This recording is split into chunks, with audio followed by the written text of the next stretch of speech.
Llegamos al tema final de este módulo. Esta ocasión, el desarrollo del tema pacientes con insuficiencia cardíaca será expuesto por el Dr. Juan Verdejo París. Estoy segura de que esta importante ponencia le será muy útil para su práctica diaria. Hola, el día de hoy vamos a hablar sobre el uso de beta bloqueadores en pacientes con insuficiencia cardíaca.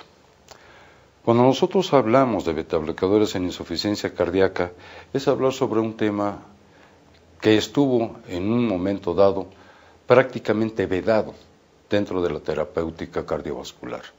Tradicionalmente, los beta bloqueadores estaban contraindicados en aquellos pacientes que tenían insuficiencia cardíaca. Hablemos un poco sobre lo que es la insuficiencia cardíaca. Las definiciones de insuficiencia cardíaca son muchas, pero básicamente se reducen a una sola: a la incapacidad del corazón para responder a las demandas que pueda tener el organismo. Puede ser de carácter sistólico, puede ser de carácter diastólico, puede ser mixta. Podemos nosotros hablar de muchas de las razones a través de las cuales el corazón no es capaz de poder llenar las demandas que tiene el organismo a través de su circulación. Esta es la razón por la cual nosotros tenemos que buscar la manera en que este aparato cardiovascular, en que este corazón se vuelva más eficiente, que vuelva a ser suficiente para poder en un momento dado permitir llevar al paciente una actividad de carácter normal.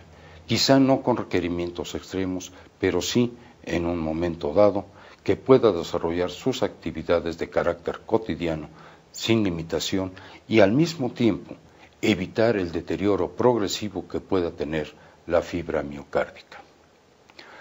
Allá por los años de 1950, Sir James Black describió por un lado los receptores y por otro lado un fármaco que era capaz de bloquear los receptores beta adrenérgicos del aparato cardiovascular. Esto fue precisamente el propranolol.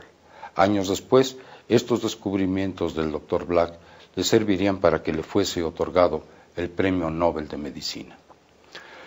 Cuando nosotros hablamos de la acción que nosotros podemos encontrar de los beta bloqueadores en la insuficiencia cardíaca, es pensar en un fármaco que en un momento dado nos va a ayudar a que ese corazón no responda de una manera exagerada a los mecanismos compensadores que se tienen en insuficiencia cardíaca, manteniéndolos dentro de un rango que puede en un momento dado hacer que ese corazón mantenga eficiencia a pesar del deterioro, a pesar de la enfermedad cardiovascular que pueda tener.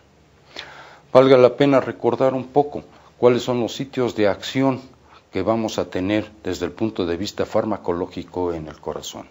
Y en la fibra miocárdica son, en términos generales, 5 los sitios de los mecanismos de acción que pueden estar afectados. El primero de ellos, o donde pueden actuar, es sobre la capacidad contráctil del corazón, también conocido como inotropismo. Segundo, la capacidad de relajación del corazón, también conocido como lusitropismo.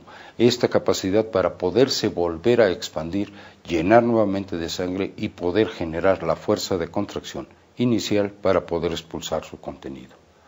Tercero, el cronotropismo, la capacidad que tiene el corazón en un momento dado de generar sus propios estímulos con una determinada periodicidad.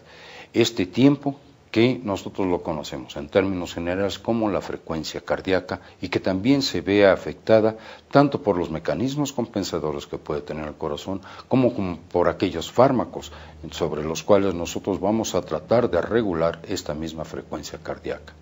Pero estos estímulos en un momento dado tienen que ser conducidos a través de la fibra miocárdica y tanto el vasmotropismo, que esa es la capacidad en un momento dado de volverse prácticamente sin respuesta, de tener el periodo refractario absoluto, que hay un momento en que el corazón, pese a estímulos mayores, no responda.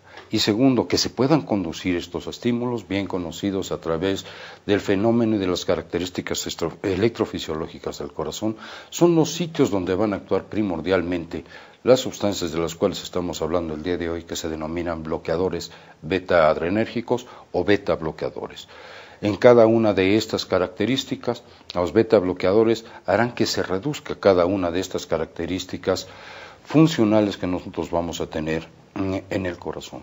Pero al mismo tiempo también vamos a tener una acción de carácter periférico de estos bloqueadores beta a nivel tanto del sistema nervioso central como dentro de la activación del sistema renina, angiotensina, aldosterona. Por otro lado, una de las cosas que nosotros vamos a encontrar y a las cuales en un momento dado van a estar estimuladas en el caso del paciente con insuficiencia cardíaca y que vamos a tratar de contrarrestar con la utilización de beta bloqueadores, por un lado es el sistema adrenérgico, esto es la respuesta del sistema nervioso autónomo primordialmente a esta falta de circulación, a esta falta de presión que nosotros podemos tener por parte del aparato cardiovascular y finalmente del corazón, y también el desarrollo de péptidos natriuréticos que en términos generales se encuentran incrementados y que tratan a través de la vasodilatación de compensar el efecto que nosotros tenemos del sistema renina, angiotensina, aldosterona, que nuevamente responde a aquella falta de perfusión a diferentes tejidos y a diferentes órganos, primordialmente a través de la perfusión que existe hacia el riñón. Cuando nosotros hablamos de beta bloqueadores utilizados dentro del aparato cardiovascular, nos tenemos que referir de manera obligada a los primeros estudios que se desarrollaron aproximadamente a principios de los años 80 y que fueron relacionados sobre todo en el caso del infarto del miocardio. En el año de 1986 se utilizó primordialmente el atenolol intravenoso en un poco más de 16,000 enfermos que tenían un episodio de infarto del miocardio, también conocido como el estudio ISIS-1. Posteriormente o simultáneo junto con el ISIS-1 estuvo desarrollándose la utilización de otro beta bloqueador, el metoprolol, en el caso del paciente con infarto del miocardio. Este estudio, que por sus acrónimos se le conoce como el estudio Miami, fueron de los primeros que en un momento dado pudieron demostrar que los beta bloqueadores, sobre todo cuando se tiene estimulado el sistema nervioso autónomo, el sistema adrenérgico, representaban un beneficio para los pacientes, disminuyendo sobre todo la mortalidad a corto plazo en enfermos que tienen infarto del miocardio. Posteriormente, los beta bloqueadores se trataron de utilizar como terapia de prevención primaria para aquellos enfermos que no habían tenido infarto del miocardio, pero que se buscaba en un momento dado evitar que se les pudiera dar.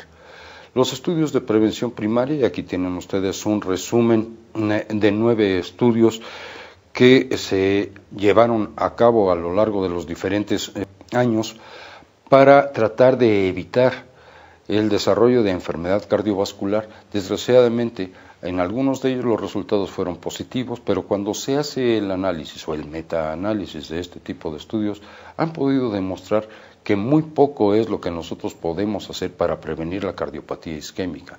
Sin embargo, estos mismos estudios permitieron demostrar que en aquellos enfermos que habían tenido un infarto del miocardio, una de las cosas que sí se evitaba es el desarrollo más o menos precoz de insuficiencia cardíaca. En consecuencia, cuando nosotros hablamos de prevención primaria tenemos que diferenciar a 2 patologías totalmente distintas. A aquel enfermo en el cual no ha habido daño miocárdico y que no resultan tan útiles los beta bloqueadores, y segundo, en aquellos pacientes en los cuales ya tenemos la evidencia de un daño miocárdico o el antecedente de un infarto del miocardio, en donde el uso de beta bloqueadores sí van a prevenir la presentación de la insuficiencia cardíaca o cuando menos retrasar su aparición en este grupo de pacientes. Cuando nosotros hablamos ya directamente de intervención secundaria, los grupos que en un momento dado, los estudios que en un momento dado han podido apoyar esta indicación son en el estudio noruego de Timolol, el estudio de metoprolol de Gotemburgo, también en Suecia, y en un momento dado lo que se denomina el Beta Blocker Heart Attack Trial Research Group, o BHAT, que finalmente también pudo demostrar que en este grupo de enfermos la mortalidad disminuía y también la repetición de eventos de carácter cardiovascular.